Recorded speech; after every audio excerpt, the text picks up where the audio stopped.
Introdução, leitura automática e o espiritismo, a internet e a maior liberdade na divulgação da doutrina espírita. É um fato que muitos presidentes de emissoras de rádio ou televisão impõem sérias restrições à divulgação do espiritismo na empresa que dirigem, apesar da grande audiência dos programas genuinamente espíritas. Temem perder o investimento e a audiência de muitos adeptos das religiões e fecham o espaço midiático aos espíritas. O progresso das novas tecnologias de informação oferecem um novo meio para a divulgação da doutrina espírita, a internet, apesar da insatisfação de pessoas que tentam impor à humanidade o nada como uma solução consoladora e progressista. É uma prova mais de que quando um princípio é verdadeiro, todo o esforço em ocultar uma lei natural é inútil, e que cedo ou tarde aquilo que tanto foi combatido acaba derrubando por terra os preconceitos e os interesses mesquinhos. Por que a leitura automática de obras espíritas?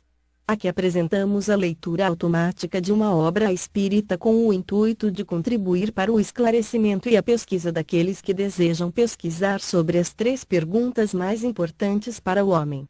1. De onde eu vim? 2. O que sou? 3. O que serei após o fenômeno morte? Esta leitura automática tem como intuito também servir de material de pesquisa para aqueles que, espiando e provando, sentem a cada momento a visão no mundo material diminuir, mas através do espiritismo se esclarecerão que o estado atual é passageiro e terá um fim cedo ou mais tarde de acordo com a forma que vivem a vida, que não se acaba. A leitura automática, suas qualidades e deficiências. A leitura automática permite escutar longos textos, contribuindo para a compreensão do conteúdo, uma formatação especial do texto para se adequar às características da informática. Mesmo assim, os programas de computador têm limites que não permitem a pronúncia adequada de certas palavras, além de aportuguesar palavras estrangeiras que permanecem com a pronúncia estrangeira já consagrada no cotidiano do brasileiro.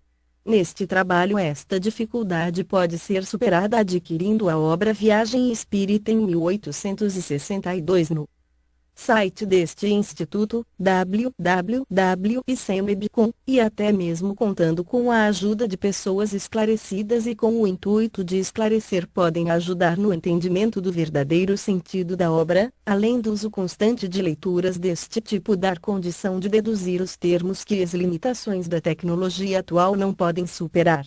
Os membros do ICEMEB desejam a todos um bom aproveitamento da obra que lhes é oferecida. Membros do ICEMEB.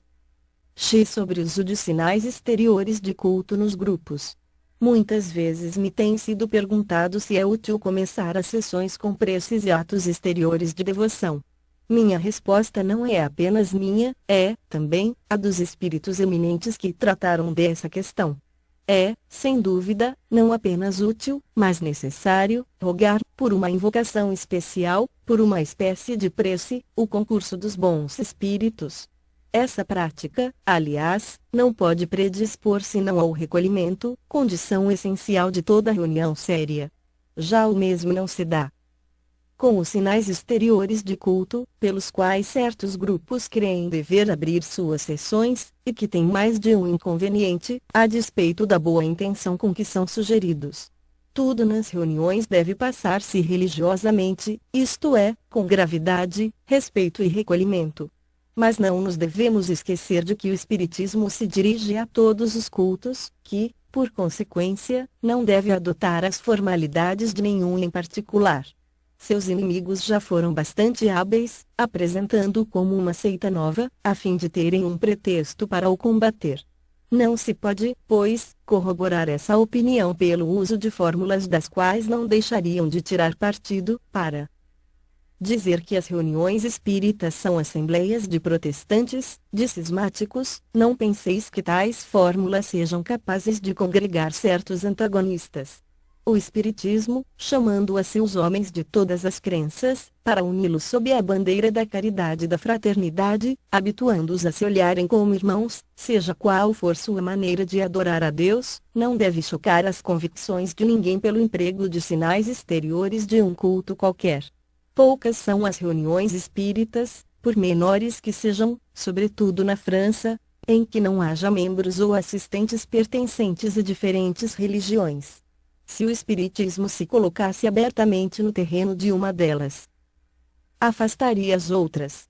Ora, como há espíritas em todas, ver-se-iam formar-se grupos católicos, judeus ou protestantes, perpetuando-se, assim, o antagonismo religioso, que o espiritismo tende a abolir. É também a razão pela qual deve-se abster, nas reuniões, de discutir dogmas particulares, o que, certamente, melindraria certas consciências, ao passo que as questões de moral são de todas as religiões e de todos os países. O espiritismo é um terreno neutro, sobre o qual todas as opiniões religiosas podem encontrar-se e se dar as mãos. Ora, a desunião poderia nascer da controvérsia. Não vos esqueçais de que a desunião é um dos meios pelos quais os inimigos do espiritismo buscam atacá-lo. É com esse objetivo que muitas vezes eles induzem certos grupos a se ocuparem de questões irritantes ou comprometedoras, sob o pretexto especioso de que não se deve colocar a luz sob o alqueire.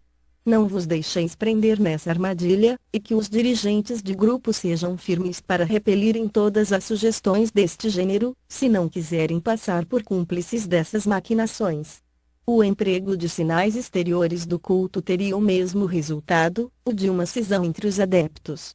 Uns acabariam por achar que não são suficientemente empregados, outros, que o são em excesso.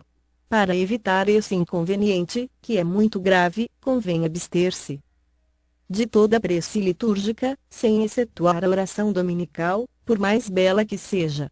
Como ninguém abjura sua religião ao participar de uma reunião espírita, cada um, no seu íntimo e mentalmente, faça a prece que julgar conveniente, mas que nada haja de ostensivo e, sobretudo, nada de oficial. Dá-se o mesmo com o sinal da cruz, ao costume de ajoelhar-se, e que, sem o que não haveria razão para se impedir que um muçulmano espírita, integrante de um grupo espírita, se prosternasse e recitasse em voz alta sua fórmula sacramental: só há um Deus e Maomé é o seu profeta. Não existe inconveniente quando as preces feitas na intenção de alguém são independentes de qualquer culto particular.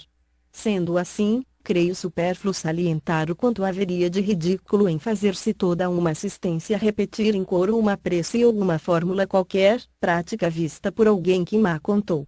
Fique bem entendido que o que acaba de ser dito só se aplica aos grupos ou sociedades formados de pessoas estranhas umas às outras, mas de modo algum às reuniões íntimas de família, nas quais, naturalmente, cada pessoa é livre para agir como bem entender, desde que ali não se melindra a ninguém.